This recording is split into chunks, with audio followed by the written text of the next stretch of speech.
since we're talking about Sobek. Now, if everybody in this room was in Kemet around, let's say, maybe 5,000 years ago, and we just took a walk down to the Happy River, and we saw the crocodile.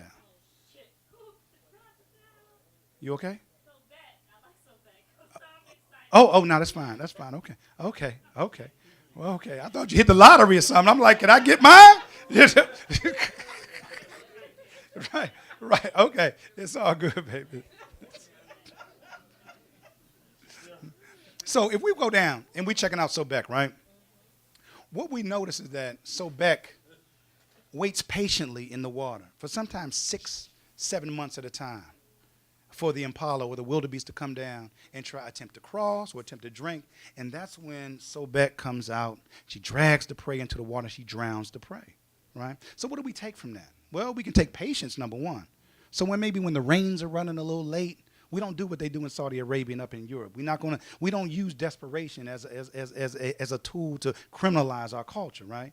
So what we'll do is we'll wait it out. We'll communicate with Sobek. The rains will eventually come, and everybody will be happy, right? If we activate that Sobek in us. Now, it shows the complexity, the power of water. The same water used to kill is the same water we need for life. So it's the balance, it's the ma'at of the water, the balance, right? Now, crocodiles, when they mate, the crocodile male does a little spin in the water, right? It causes like a flood, right? Now, a flood, metaphorically in Kemet, was always always symbolic of the water breaking in the womb of the African woman in preparation for new life. So the crocodile male does a little flip in the water. It causes like a flood to impress the ladies. You know what we do. You know, we do all kind of stuff to impress. You think it just stopped at humanity? No. Everybody wants to impress the female. You know what I'm saying? So they do this little dance and they impressing the female. You know, they mate. The female crocodile takes the eggs and goes up on the shore. She takes her mouth, she digs a hole, she puts the eggs in the hole, she takes her tail, she whisks the dirt over top of it. It kind of takes the shape of a mound, like a pyramid, right? When the babies are hatched, she gently, with her mouth, takes the babies back to the water. So we looking at this, all of us. We just lying by the Nile River, by the Happy River, and we're just looking at this, right? And we're seeing the same powerful jaws that can snap a cow's head off in one bite is the same jaws that gently took babies back down. It's about procreation, the power of procreation, the balance that comes with procreation. You know what I mean? And so these are the attributes that we're taking from the Sobek. The power of water, purification, origin, because the crocodile is one of the oldest species on the planet. So their procreation started at the very beginning. So their procreation, their procreative cycle of life is directly from the Creator because they're one of the earliest beings on the planet. So we're talking about origin. We're talking about darkness. We're talking about procreation. We're talking about patience. We're talking about ma'at with the balance of the water. These are the attributes that we are aligning to the Necher Sobek, right? Now, these look like stars, but these are actually the night eyes of Sobek, the night eyes. Now, in Kemet, there was a double metaphor with the night eyes of Sobek, the crocodile. There was a metaphor before human life, and there was also a metaphor after human death. The metaphor before human life was that the night eyes of the crocodile were the male sperm seeds that are swimming in the dark, watery womb of the African woman. Right, but after a person dies, these same night eyes of the crocodile act as the manifestations of the soul in the form of the pole stars. Okay? Now here's a brother right here. Now there is no Judaism alive here. There is no Islam here. There is no Christianity. There is no Hinduism. There is no Buddhism. None of that exists. This goes back about 11, 12,000 years ago. And what is this brother doing? This brother is doing exactly what I said we were doing, right? He is attempting to bring the Necher out of the crocodile into his consciousness, and through meditation and ritual, raise his consciousness up to a level of spiritual oneness in his subconscious. Now, you see his hands, right? Everybody look at the palm of your hands, right? Look at the palm of your hands. Check out the palm of your hands. On the human body, there's only two transparent surfaces, the heels of your feet and the palms of your hand. In Kemet, the palms of your hand act as like solar energy, solar panels. See, in Kemet, when you always look, you always see the hands raised because the hands were like Yeah, the hands raised were like solar panels. Okay? And when you see a person building a solar house, what is he doing? He's putting panels on his house so he can bring the energy of the sun in. When it touches the panel, it intensifies, it magnifies 100 times to 1 million times. And then it's disseminated. Then that intense, magnified, increased heat is then disseminated throughout the house, right? So it's the same thing this brother's doing right here. He's bringing the nature in because when it hits his solar panels, it's then disseminated, it's empowered, and then it's disseminated throughout his mind and body, okay?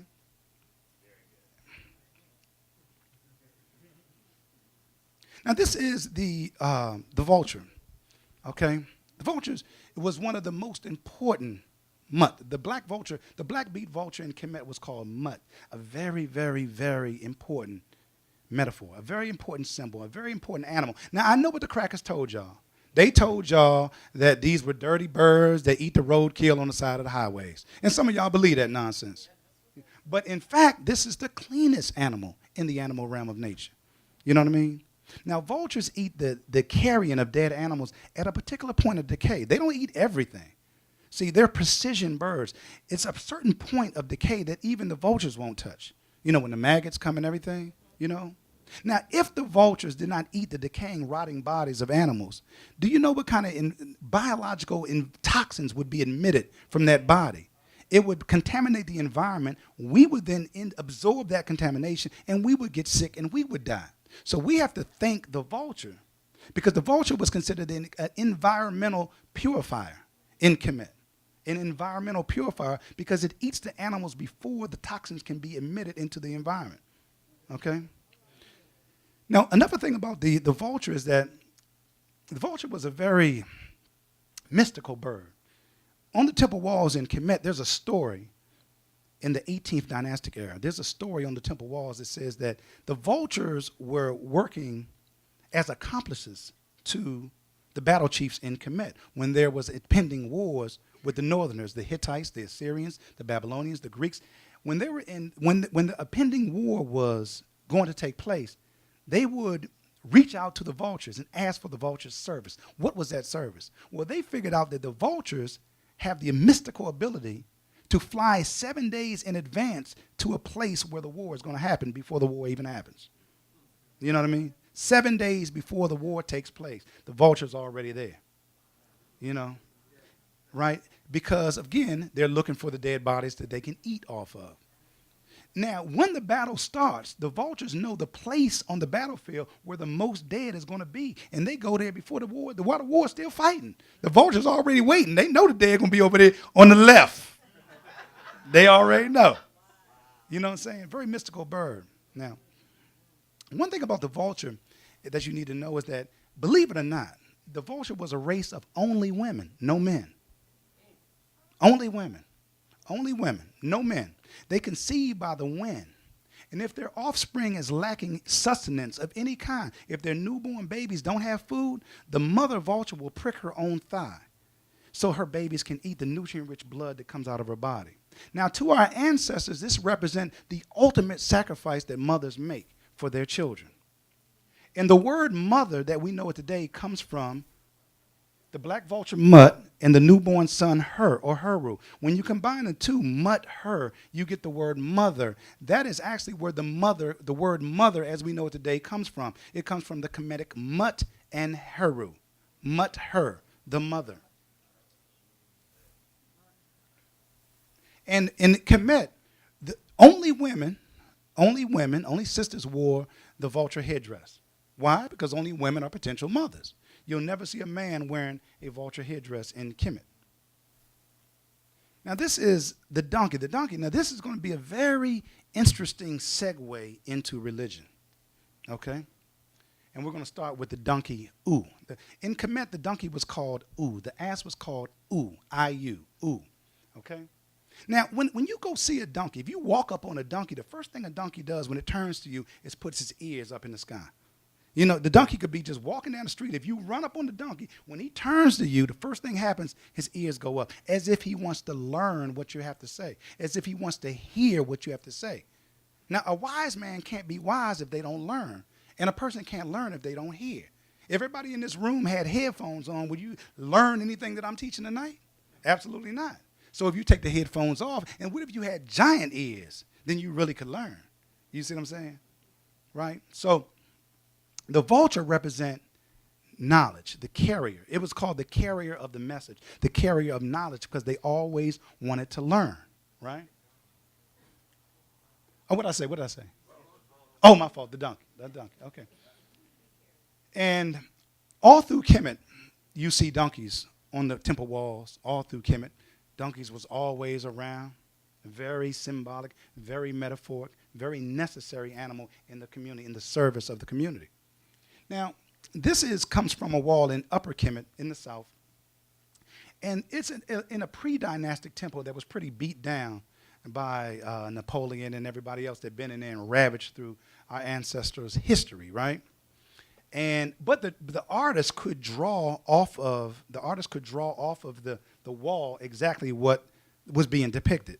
So this is like a drawing off of the wall in a temple in Upper Kemet, right? And this drawing became very popular, and it's called the Coming of Asou. The Coming of Asou. Very popular. The Coming of Asou. Because, now this is the Coming of Asou, right? And Su, the word Su, S-U, is the word for son, S-O-N. Son and daughter, right? The word son in Kemet was pronounced Su, S-U. So this parable right here is the Coming of Asou, right? Now, let's be clear. Look at this as if it's a birthday party for a 1-year-old, right? You know, the 1-year-old is not coming to save you. The 1-year-old is not trying to change wine into water. I mean, water into wine. Maybe we need to change wine into water. The young man right there is not trying to raise the dead. You know what I mean? When you go to a party for a 1-year-old, the purpose of the party is the 1-year-old. What you're celebrating is the birthday, is the proliferation of life, the procreation of life, the procreative cycle of life. You're celebrating, the message is the son. When you go to your girlfriend's 1-year-old's birthday party, you're not expecting that 1-year-old to save you, are you? You're not expecting that 1-year-old to, change anything about you, do anything miraculous, raise the dead, nothing. You know that you're there to celebrate the fact that the 1-year-old represents the proliferation of that family, the procreative cycle of life. That's what you're celebrating. You know what I mean? Now, Europeans took this right here, this scene right here, they took this and they called it the Coming of Asou, modified into Jusu, and then modified into Jesus, the coming of Jesus, who now has a message for all people. Now remember, it came from here 11,000 years earlier, okay? So now we're talking about the coming of Asou, Jusu, that turns into Jesus, right? Now the question is this, well, what message is Jesus bringing? Because in Kemet, the message is procreation. Nobody was coming to save anybody, So the question is, what is this message? Well, if you look at biblical Matthew, Jesus is coming with a message. And what his message is that, I'm going to tell you something, African people. Forget nature. Forget the 5 realms of nature. Forget the vulture. Forget the fire. Forget the water. Forget the trees. Forget melanin. Forget everything environmentally. You don't need none of that. The message of this character is all you need is to believe in me. Okay, so what do I do about the water? What do I do about the harvest? What do I do about tilling the soil? No, don't worry about that. We got you. Just believe in me. But what about me feeding what about the land I got? Oh, see, I forgot to tell you, I have some cousins up north that's going to come down and take care of all of your environmental needs. All right, well, what's their name? I'll look out for them. Well, they all got the same name. They're called Multi, and the last name is National, right? The multinationals. They're going to come down, and these are my cousins, and they're going to take care of all your environmental needs. You don't have to do anything anymore. Just believe in me and accept the subsidies that I'm going to give you for doing that. You know what I'm saying? Okay, so the fact is this. There is no such thing as Jesus Christ. There is no such thing as Jesus Christ. There is no such thing. Give yourself a hand. Let's talk about it. Right? Now, let me tell you how this works. Europeans have no melanin, right? So they cannot think. And I want y'all, everybody to pay attention. I want you to pay very close attention to what I'm going to say. Europeans have no melanin. So they can only think above the earth realm. They cannot think above the earth realm. Their thoughts are limited to the earth realm. They cannot think above it. Not the animal, not the ancestors, not the environment, not the cosmos. They can't think about it. They don't feel anything. They have no sensory that connects their mind to anything above the earth. What they can tangibly see and tangibly feel, which is the earth, right? Okay? Now, when they left Europe 1,000 years ago, they noticed that, you know what? All over the world where we go, the people are dark. The people are melanated. They understood early in the game that they were an earth minority. So if we are an earth minority and we want to conquer the earth majority, we need to find out what the earth majority do, what they believe in, who they are, what they got, so we can exploit that.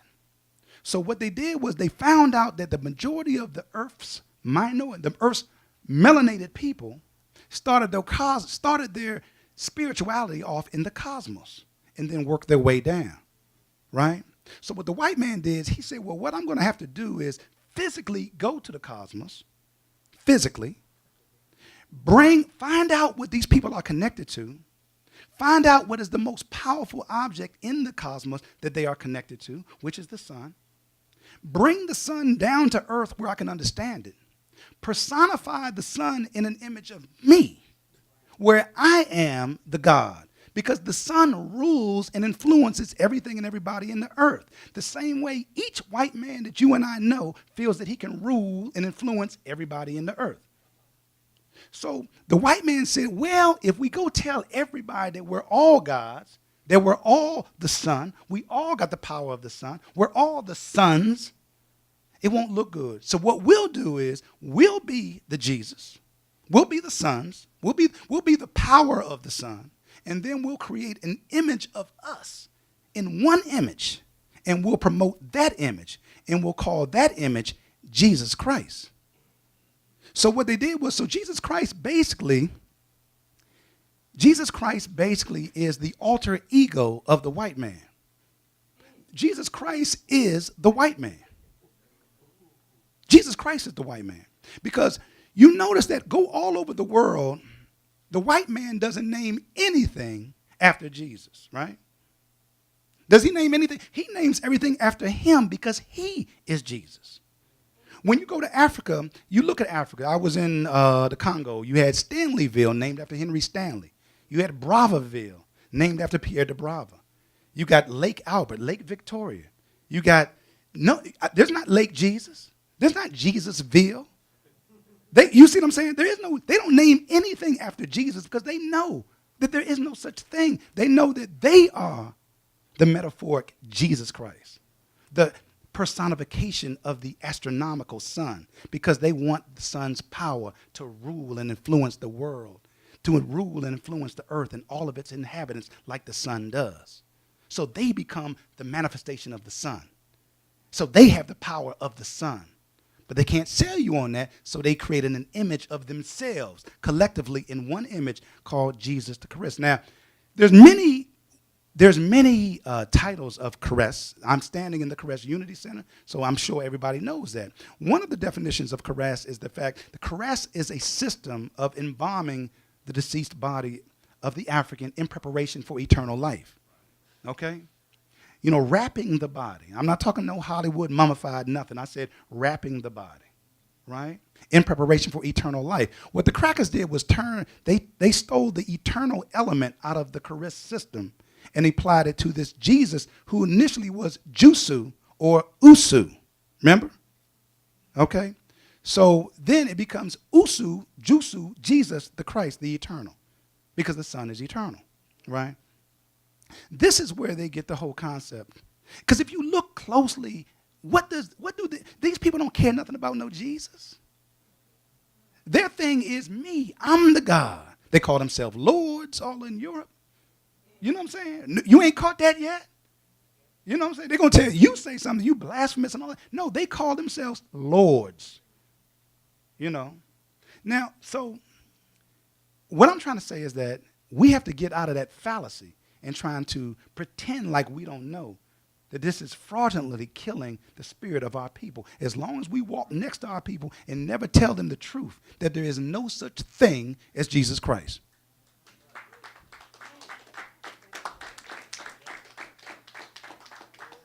So then it's a question of where do they get the story? Where do they get the story from? Because now we created this image called Jesus Christ. Now we got to add a story to it. You know what I mean? Story. Now the story also is astronomical, right? See, here's how it works. If I was to hold my hand up, and let's say I had the earth on my hand would be the axis. And the earth spins. And as it spins, it revolves, right? It evolves. It does a complete 360 evolution on its axis, right? Every 25,920 years, okay?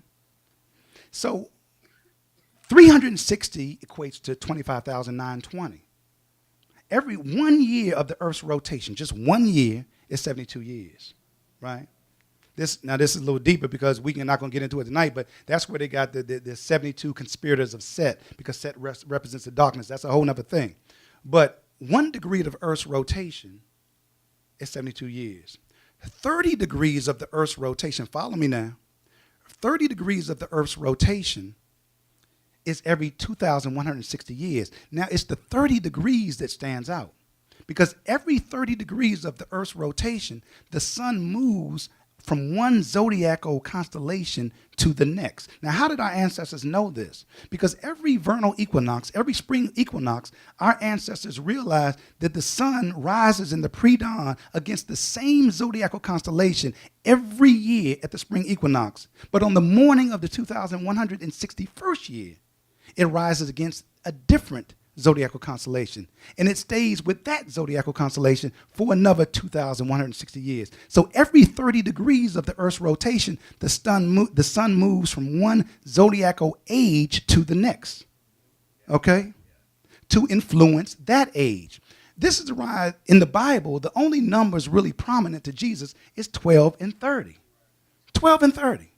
Now, so what they did was this. So now that we know that every 30 degrees, the sun moves from one age to the next to influence that age, to rule over that age, because that's what the sun does. It rules, it influences, right? Okay, every 30 degrees. So what they said was, Jesus at the age of 30 went out to preach the gospel, to influence people at the age of, Jesus at the age of 30. This is how they twisted it up. But really, it's the 30 degrees of the Earth's rotation that the sun moves through every 30 degrees, every age. It's one age. So it's 12 ages that follow the sun. There was never any disciples, never any apostles, never no 12 tribes of Judah. Never, never, never, never, never. Never existed. Yeah, exactly. None of that. It's all fictitious. It's all systematic. What really is the 12 ages of the zodiac is following the sun around what is called the Great Natural Year. And that's where they get that from. Now, in the Bible, there are 4 ages mentioned in the Bible. It's the age of, starts with the age of Taurus, the golden calf. You know, the age of Aries, the lamb. The age of Pisces, the 2 fishes. And the age of Aquarius, the water bearer. Right? Only 4 ages out of 12. Now, our ancestors said not only did we live in that one great year, but there was over 10 great years that we lived. 10 sets of 25,920 years. Just to show you how incomplete this book is. Just to show you how incomplete it is. It only covers 4 ages out of 12 in one cycle. But our ancestors said we lived over 10 cycles. You see what I'm saying? So in Matthew 28:20, it says, and surely I am with you always to the very end of the age. Now, let's be clear. Nobody is talking here but the white man. There is no Lord of hosts. There is no Lord of Israel. There is no Jesus Christ. There is no God. It's all fictitious. And it's all astronomical. And surely I am with you always to the very end of the age. What's the age? The zodiacal age. Every 30 degrees, the sun moves to the next age. Now, the Kemetic zodiac sign of Aquarius is a man pouring water. That is the Kemetic. That's us. The Nile Delta, you see the lotus. You see what I'm saying? That's us. That's our thing right there. The Kemetic zodiac sign for Aquarius, right? But in Luke 22:10, it says, behold, when ye are entered into the city, there shall a man meet you bearing a pitcher of water. Follow him into the house, the age where he entereth. You're leaving the age of Pisces, going into the age of Aquarius. You're following the sun. It's all astronomical. Now, then the question has to be, why can't our people get out of this? Why can't our people break the yoke of religion? You know what I mean? What is the issue? I mean, those of us in here, we know we're a minority. You know, and the more we wake up, the more system is going to, they just give away churches now. My uncle got a church, man. He's an alcoholic. They just give away churches now. When they see African people waking up, they just start giving away church. Hey, Slim, come on, take this church, man. I got you. Tax-free, bro. Got you. Drink all the wine you want. I got you. You know what I'm saying? This is what happens. They just giving away church because this is to combat the fact that African people are waking up and moving away from religious rhetoric. So one of the systems that they set up to keep African people indoctrinated is called the repetition of religious ritual, right? Now, let me tell you this, right? How many people, check this out, for example. How many people can, think of this image for a second. Think of the parking lot of a store that had been closed for about a year, right? Now, previous to this store closing, the store was open for 30 years, right? But now the store went out of business. Now, you notice how the grass begins to roll up through the asphalt? You notice how the grass begins to grow up through the asphalt in that store? That store has now been closed for about a year. Now, nobody would have thought when that store was open for 30 years, when those 2-ton vehicles rode repetitiously over and over that asphalt that we thought was so powerful, nobody would have thought that little flimsy grass could grow up through that asphalt for 30 years. But when those cars stopped rolling over that asphalt, the truth about how weak that asphalt really was became exposed. You know what I'm saying? This is called the repetitions of religious ritual because that's the same thing they do. They repetitiously, you have to go to church every Sunday. You got vacation Bible school. You had prayer meeting on Monday. You got praise on Tuesday. You got choir practice on Thursday. You got TV evangelists 24 hours a day. You have gospel music all day. It's the repetition of religious ritual that keeps your mind locked into this order of religion. Yeah, the repetition of religious ritual. You know what I mean? See, the truth about it is this. You know, asphalt is really weak. People don't know this, but only 5% of asphalt is cement. The other 95% of asphalt is sand and stones, man-made. So it's just like religion, just like the Bible. 5% of the Bible, you got a Jewish timeline, you got a Roman timeline. Within those timelines, there might be some facts in that history. It's always coded, so you never know, right? But 95% of the Bible is just rhetoric. It's all propaganda. It's all false. It's all fraudulent. People that never existed, things that they said they couldn't have said because they never existed, places that never existed. All that nonsense is in the Bible. 95% you throw away. 5% maybe you can find a little history in it, but it ain't your history. It's the Jewish history and it's the Roman history. What you got to do with the Bible? Nothing. You know what I'm saying? Now, thank you, bro. But I'm going to tell you something. Let me just say this. That's not good enough, though. The repetition of religious ritual is not, and I mean it is not going to keep Africans in church. Because, like, if Africans wake up and say, you know what, that's fine, but I got to feed my family. So I got to go get some land, and I got to cook my own food. These crackers are really oppressing me.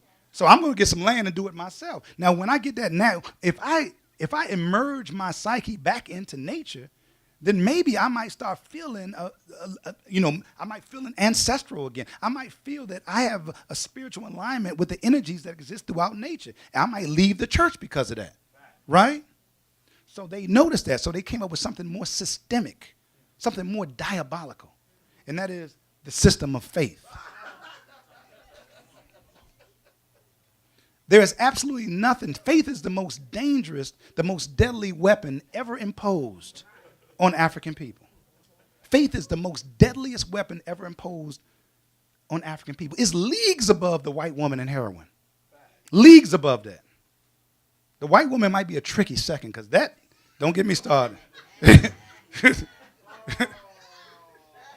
And I can't cuss you. No, I'm just kidding. Yeah, but faith. Belief not based in logical proof or physical evidence. What does that mean? That right there tells you it ain't got nothing to do with Africa. Physical evidence is how we gauge logic. You know, when I was a little boy, right, my grandfather, he transitioned in 1971, and I lived with my grandfather from 68 to 71. I was 4 years old to 7 years old. And he used to take me up in the mountains in western Pennsylvania. The mountains were called, it was a park in the mountains called Lick Hollow. And my grandfather would tell me, he would, hey, boy, come over here. He said, you see the bark of this tree? He said, you ground it up, you put it in hot water, you add some garlic. If you got arthritis, it'll go away. And I don't know what he's talking about. I'm like, okay, Granddad. Okay, Granddad. He said, let me show you this. He would pull the root out of this plant. He said, you take the root of this plant, right? You put it in tea. You steam it, right? You add some of this leaf over there. You add some of this over there. And if you have headaches, your headaches will go away. See this plant right here? Take the plant. Don't swallow it, but you chew it. Just chew it and spit it out. It's good for migraines. And so what I would do is I would listen to these home remedies in nature that my grandfather would teach me. I didn't know what he was talking about. But then when I would go back to the community and I would see people get sick, and they would use the same natural remedies that my grandfather used, and they would be better in 2 days. That's the physical evidence. That's the opposite of faith. What would have happened if them people got sick and used faith, thought they could just have faith and rehabilitate themselves? They'd be dead. You see what I'm saying? Nobody uses faith in their day-to-day life. The white man that gave you faith don't use faith. Look at his judicial system. You know that cracker killed 5 people, and if you don't have a murder weapon or a witness, he gonna walk free. Now you know that don't apply to us. You know that don't apply to us, so this is a whole nother metaphor. But you can't get an indictment for somebody that you know is a criminal if you don't have the opposite of faith, the physical evidence. How many people in here have children? How many people have children? School-age children, right?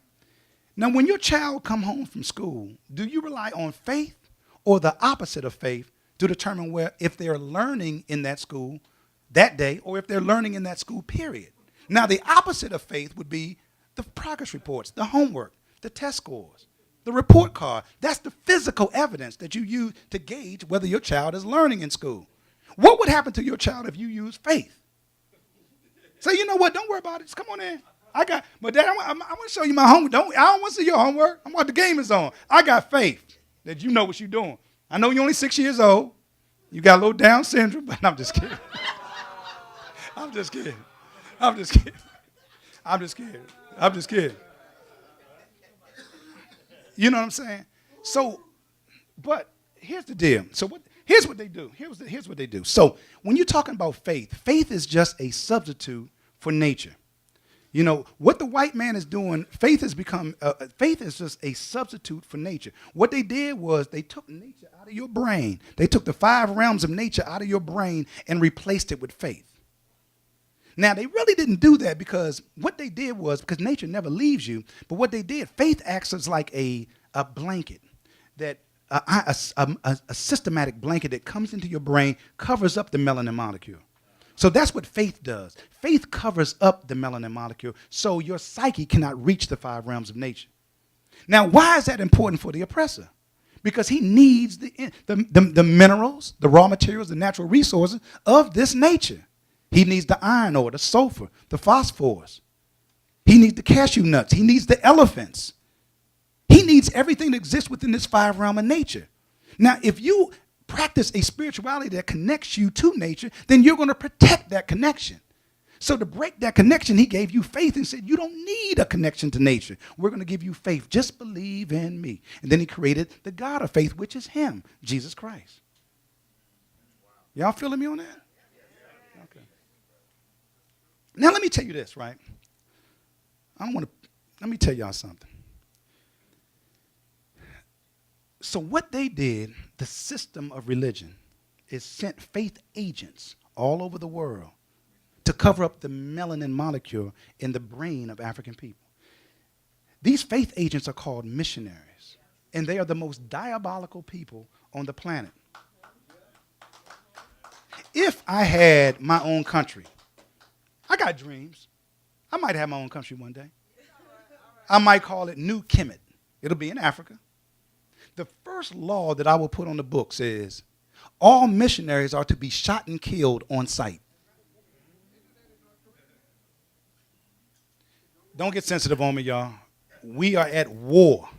When you're talking about a man and a woman that will travel 9,000 miles to come to your door and tell you everything that you represented before I came to your door is voided out of history, has no meaning, no person, no purpose, no validity. I'm bringing you Jesus, and your life starts now. What you gonna do with a person like that? You got to kill these people. These people are the most dangerous people on the planet. Today, let me tell you something. Missionaries all over the world are locked up all over the world. You know, it's the biggest kept secret in America. Weapons charges, drug trafficking, prostitution, human trafficking. You know what I mean? They're locked up all over the world. Child rapists. This cracker right here is named Matthew Dorham. You know where he's at? You know where he's at right now? Matthew Dorham. He's spending 40 years in Oklahoma prison right now. You know why? Because he molested 20 children under the age of 10 in Kenya at a missionary place outside Nairobi called the Upenda Missionary School. He's from Oklahoma City. He went over there as a missionary to volunteer in the Upenda Missionary School in Nairobi. He ended up raping 20 children under the age of 10, girls and boys. Now let me ask you something. Brother right here, this is a good man. I think you can work with me. I think you can work with me. Check this out, bro. Me and you, we in Oklahoma. We at the IHOP, right? The booth right behind us, this cracker right here is sitting in the booth with one of his buddies. Me and you just having some pancakes. You eat pancakes, I eat pancakes sometimes. Can't do the vegan all the time, right? So, I've had fun there, right? So me and you, we sitting in the booth. We just chilling, right? The Mayweather-Pacquiao fight coming up, we just talking about some sports. We just, you know. This cracker right here and his boy is sitting right behind us in the booth in Oklahoma. We hear him say to his boy, hey, check this out, Chad. I'm going to go to Africa. When you going to Africa, man? What you doing in Africa? Man, I'm part of this missionary group. And we're going to save them African souls and bring Jesus Christ to them heathens in Africa. Me and you, we just look at each other. What the? And all we do this, bro. We just do this. So the waitress come, give them a check, right? They pay for the meals. We just look at each other. It's on. So we follow them. They leave the IHOP. His boy driving a separate car. He driving a separate car. Me and you, we get in our car, and we follow him. We follow him about a mile. We don't get a good shot at him because he stopped at a store. A lot of people. So we wait in the parking lot. They get out. They drive about another 3 miles. He goes to a gas station. Obviously, there's no bathroom inside. He gets the key, and he goes around back. We just look at each other. It's on. So we park on the side of the gas station. We go around to the back. I take my 9mm. You take your hatchet. We go in. I shoot him about 10 times. You cut his balls off. You know what you and I would have just done? We would have saved 3,000 lives. Give yourself a hand, man. That's what it's about. We would have saved 3,000 lives. The victim's family, the friends of the victim, their family, people that just tapped into this story, and it is a heartfelt story, and their spirit is down, might be down for a period of time. Even children that's not born yet. Exactly. You know what I'm saying? You got to. All right?